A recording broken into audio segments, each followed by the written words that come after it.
السلام علیکم ورحمۃ اللہ وبرکاتہ مغفرات ہے میرے مسلمان بہنوں اور بھائیوں، کیا آپ جانتے ہیں کہ روزہ دار کا روزہ افطار کروانے والے کو ثواب کتنا ملتا ہے؟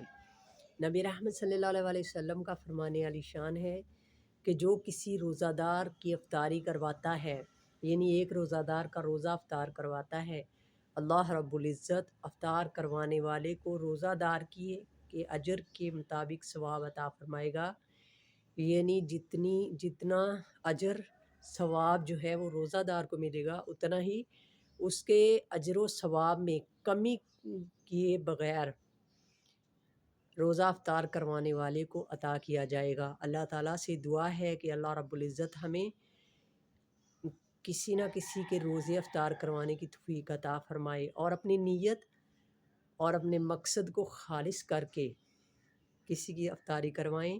دکھاوا نہیں ہونا چاہیے۔ میرے بہنوں اور بھائیوں، میری یہ ریکویسٹ ہے کہ جو بھی عمل کریں وہ نیت کو خالص کر کے کہ اس کا اجر ہمیں آخرت میں ملنا ہے، تو انشاءاللہ اللہ رب العزت ہمیں ضرور کامیاب فرمائے گا۔ اللہ تعالیٰ ہمیں عمل کی توفیق عطا فرمائے۔ آمین۔